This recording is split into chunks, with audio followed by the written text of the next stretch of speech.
The artificial lighting of the Galactic Accord Hall cast long shadows across the marble-like floor, each beam revealing dust particles that danced like miniature stars. Ambassador Jonathan Rail stood quietly at the back of the chamber, hands folded before him, watching the proceedings with eyes that betrayed nothing of his thoughts. For 30 years, he had represented humanity in this grand forum of species, his patience becoming something of a legend among the diplomatic corps.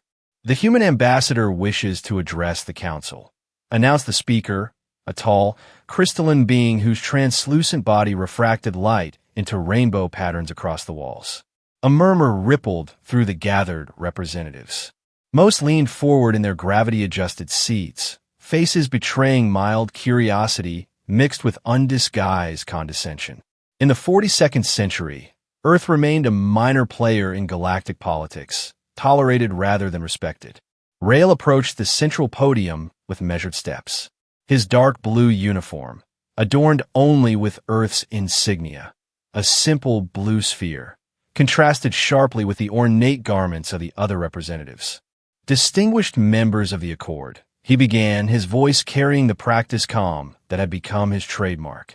"I come before you today regarding Resolution 7721, which proposes the mandatory requisition of Earth's mineral and biological resources to address energy shortages in the Centauri and Proxima systems." The Zenthri minister, whose massive form dominated the front row, made a dismissive gesture with one of his forearms. "This matter has already been voted upon, Ambassador." The resolution passed with an overwhelming majority. "Indeed," Rail acknowledged with a slight bow. "I merely wish to request a reconsideration based on new information regarding the impact such extractions would have on Earth's biosphere." Laughter, or what passed for it among the diverse species, rippled through the chamber. The Proxima representative, a being composed primarily of plasma contained within an environmental suit, leaned forward. "Ambassador Rail, while we respect your persistence, the needs of systems experiencing catastrophic energy failures must take precedence over the comfort of a single developing world." "Developing?" Rail's eyebrow rose slightly. "Earth has maintained faster-than-light capabilities for over 3 centuries. And yet you humans maintain only 12 colony worlds," interjected the Artesian delegate, her translucent skin pulsing with bioluminescent patterns that signaled amusement. "The Artesian hegemony administers over 200. Quality over quantity, perhaps," Rail replied, his smile unwavering. The speaker raised an appendage for silence. "Ambassador, the vote has been cast. Implementation begins in 30 standard cycles. The Accord appreciates Earth's sacrifice for the greater stability of the galaxy." Rail straightened his posture, surveying the chamber. The faces, some humanoid, others utterly alien, reflected not malice but simple indifference. To them, Earth was an afterthought, humans a curiosity known mainly for their art, cuisine, and diplomatic pleasantries. "Understand," he said finally.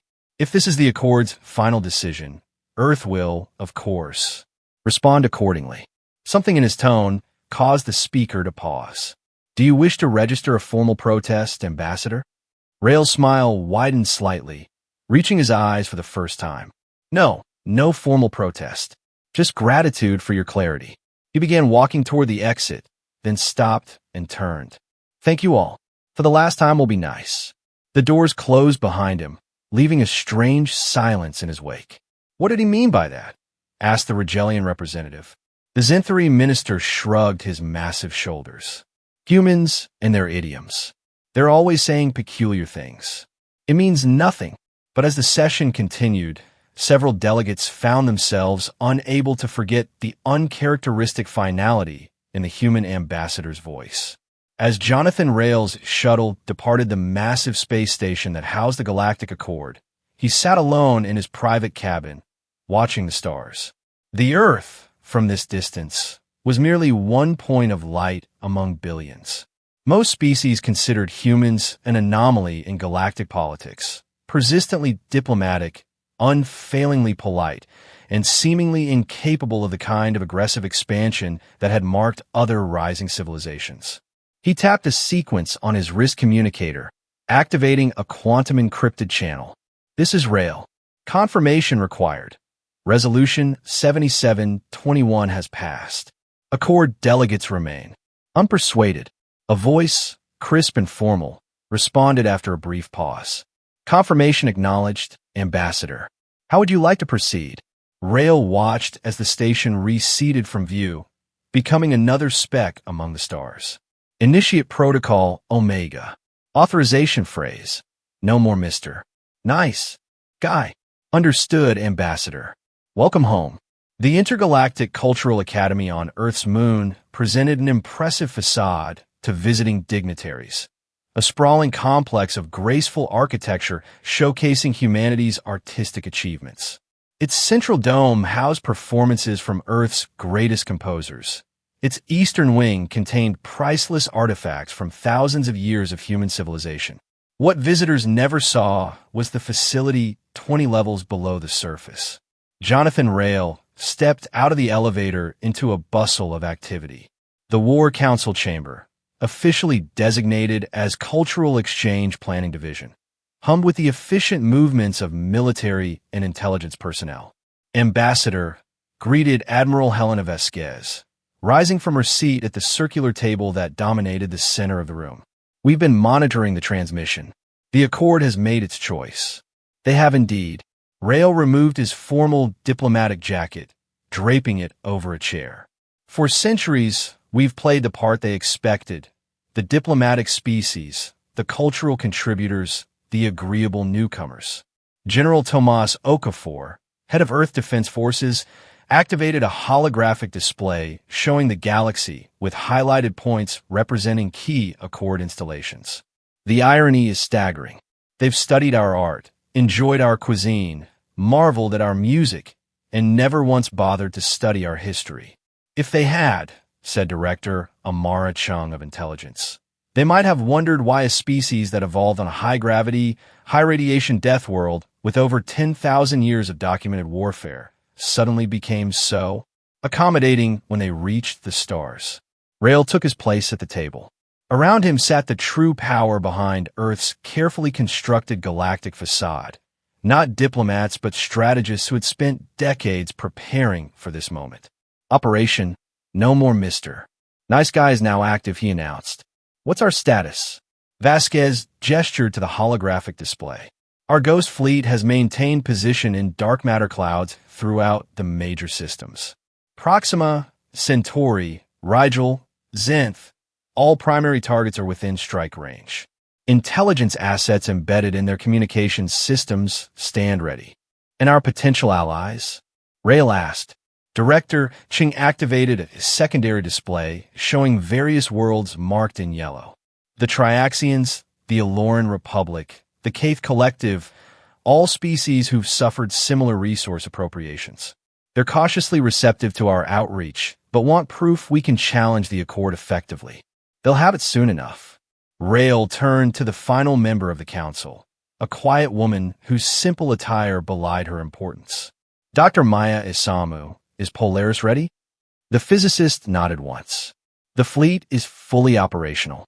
50 warships with gravitic manipulation drives, adaptive shielding, and targeting systems beyond anything the Accord possesses.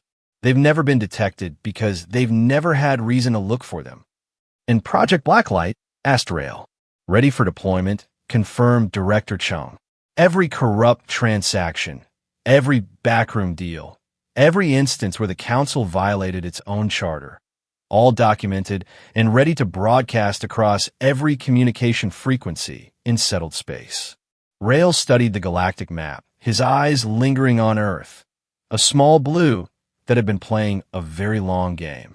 The Accord believes they're dealing with a compliant, culturally sophisticated species that will sacrifice its own interests rather than risk conflict, he said. They are about to discover their error. Our first strike must be precise, overwhelming, and most importantly, bloodless. We will demonstrate power without cruelty. He looked around the table at the faces of those who had worked for decades toward this moment. Let me be clear. This is not revenge. This is correction. Initiate Phase 1. Throughout the galaxy, in systems where Accord influence was strongest, a curious phenomenon began to occur.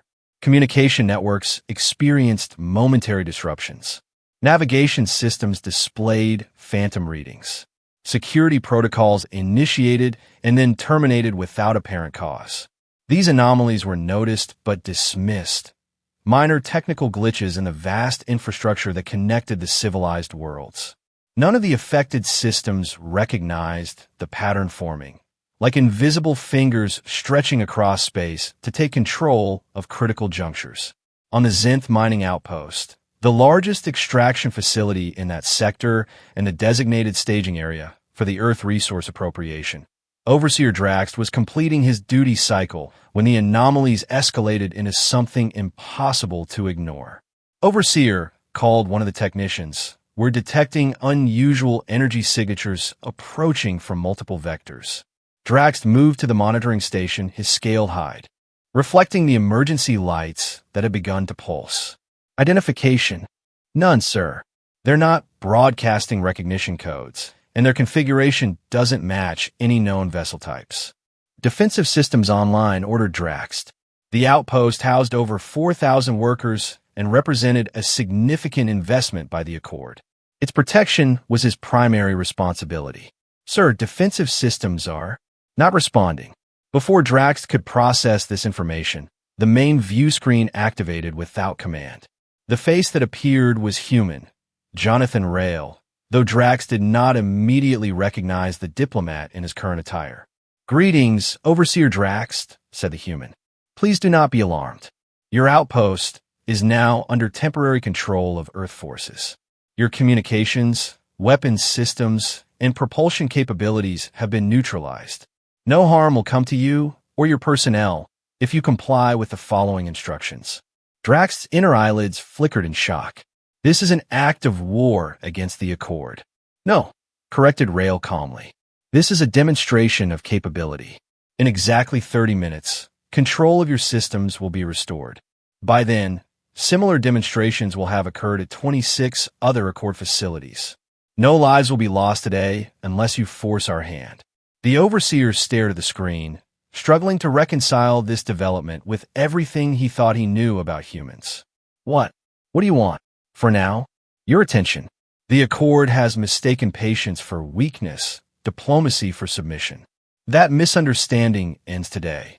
Throughout the facility, workers watched in stunned silence as similar messages played on every available screen. Outside, through observation ports, they could see them, ships of unfamiliar design, their hulls seemingly absorbing rather than reflecting light, positioned with precision around the station. Exactly 32 seconds after the transmission ended, every system in the outpost went dark. Emergency generators failed. Environmental controls ceased. For a terrifying moment, the 4,000 inhabitants faced the prospect of death in the vacuum of space. Then, as suddenly as they had failed, the systems reactivated, but now displaying an unmistakable message on every interface, courtesy of Earth. This could have been permanent. Across the galaxy, similar scenes played out with clockwork precision.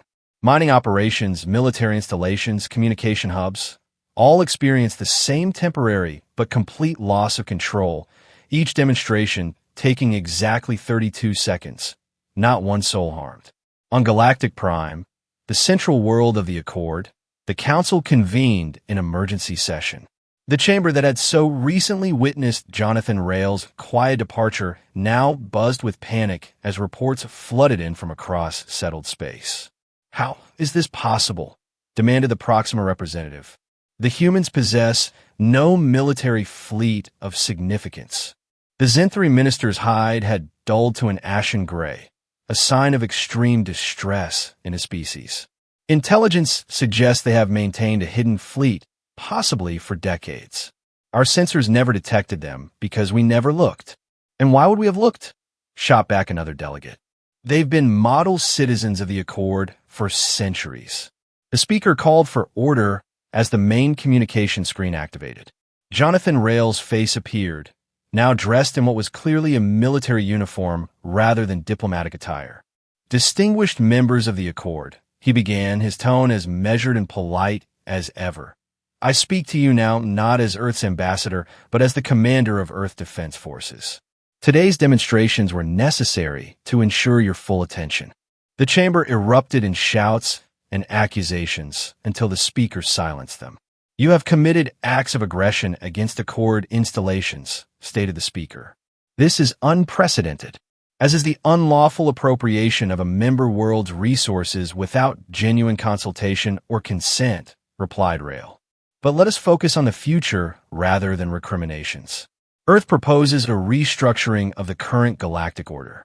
We have transmitted detailed plans to each of your governments for a new compact, the Accord of Equals, with protections for developing worlds and equitable resource sharing protocols. The Rigelian representative leaned forward.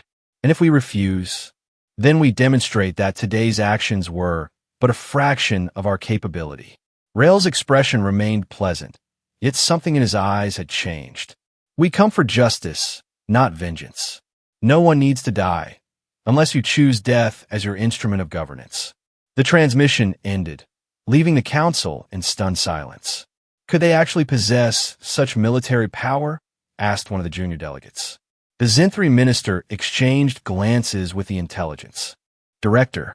The humans evolved on what we classify as a death world: high gravity, extreme temperature variations, intense radiation, and thousands of predatory species.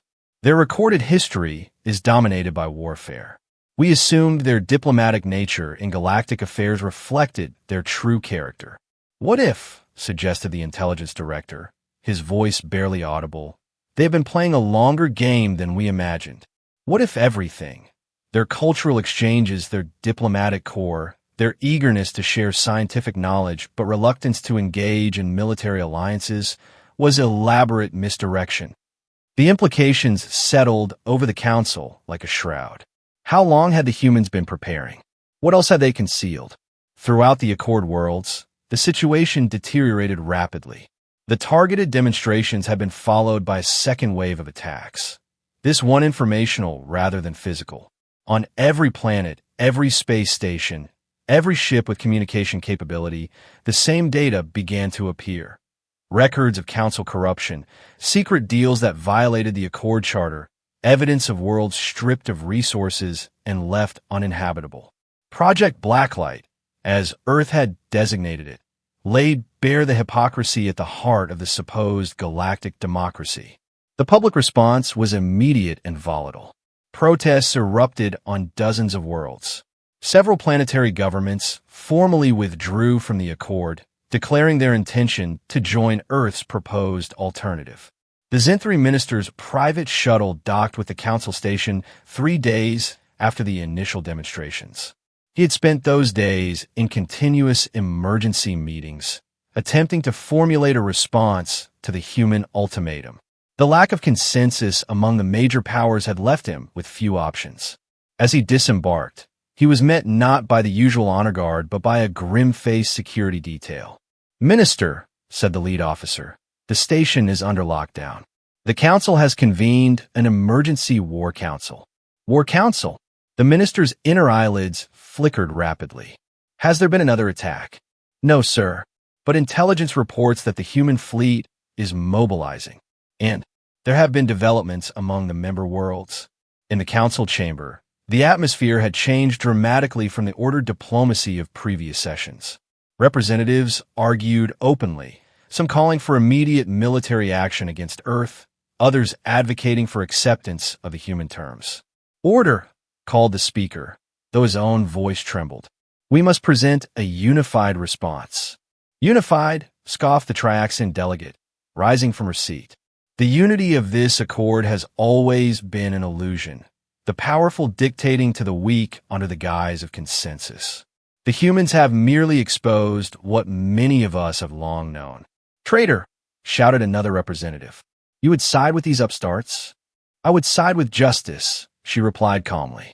"My government has already signed the provisional charter for the Accord of Equals. We are no longer bound by your decisions." Similar declarations came from a dozen other delegates, representing worlds that had long chafed under the economic dominance of the major powers. The chamber dissolved into chaos until a new presence silenced them all. Jonathan Rail walked calmly through the main entrance, flanked not by guards, but by representatives of worlds that had declared for the new accord. Behind them, visible through the still-open doors, were 3 ships of unfamiliar design hovering beyond the station's docking area, ships that should not have been able to approach without triggering a dozen security protocols. "Gentlemen, ladies, and distinguished beings," said Rail, his voice cutting through the silence. "I believe we have matters to discuss." "How dare you enter this chamber?" began the speaker, but his protest died as Rail raised a hand. "I enter by right, as Earth's representative to a body that still, nominally, includes my world. And I come with an invitation. Join us in building something better than this corrupt shell of an institution." The Zenthri minister moved forward. "You threaten us with military action while speaking of building? Your hypocrisy exceeds our own." "We demonstrated capability, not intent," corrected Rail. "Not one life has been lost in our operations. Can the Accord claim similar restraint in its resource appropriations? How many worlds have been left barren in the name of the greater good?"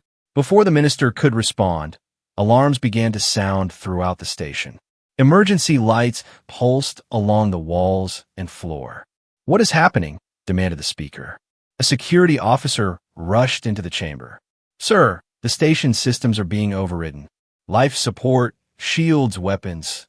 Everything is being locked out of our control."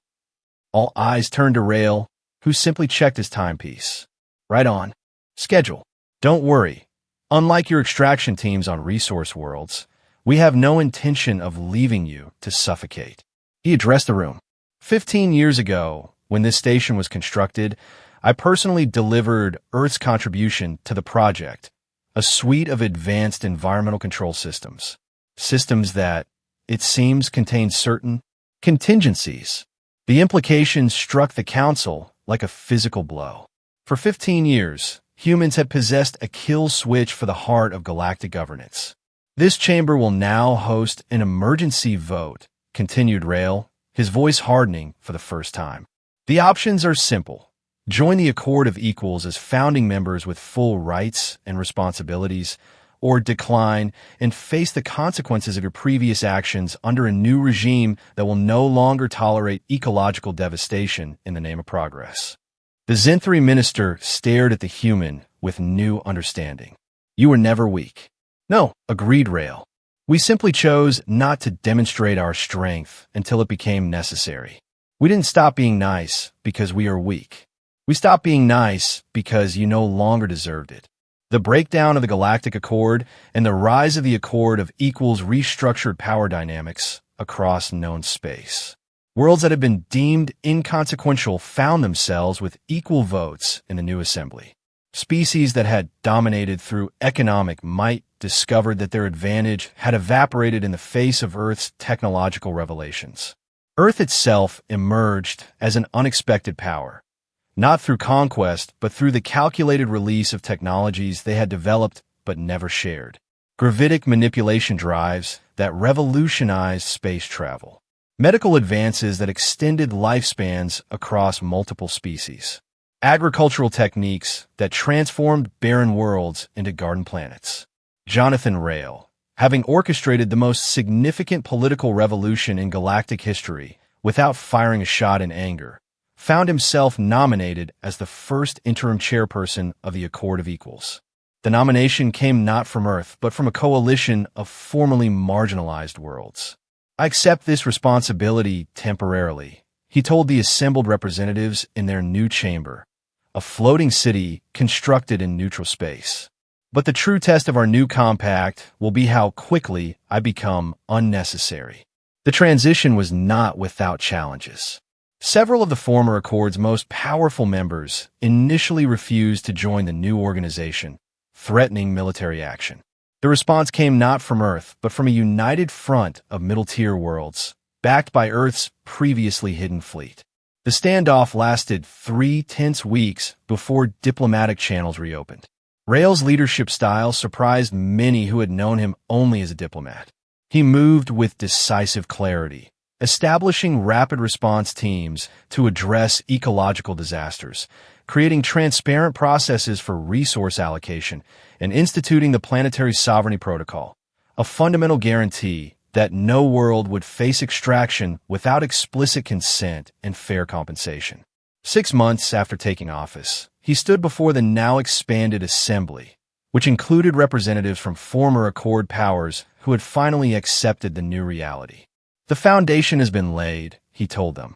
A structure built on equality rather than exploitation, on genuine consensus rather than coercion.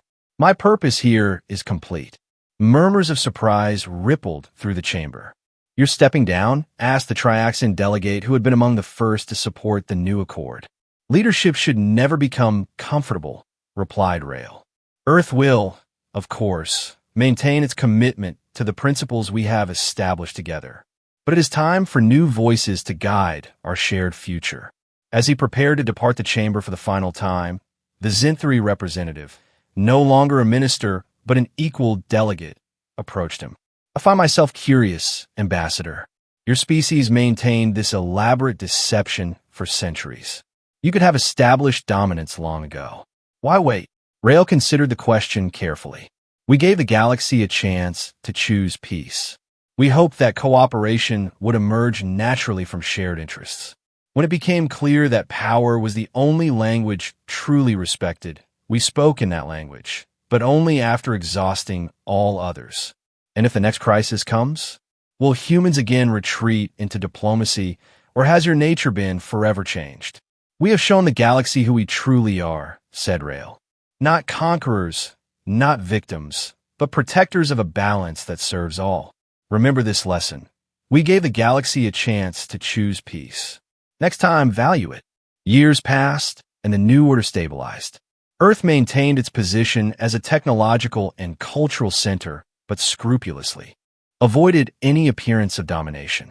The Ghost Fleet remained active but transparent, its movements tracked by all member worlds as it responded to natural disasters and occasional piracy rather than political objectives.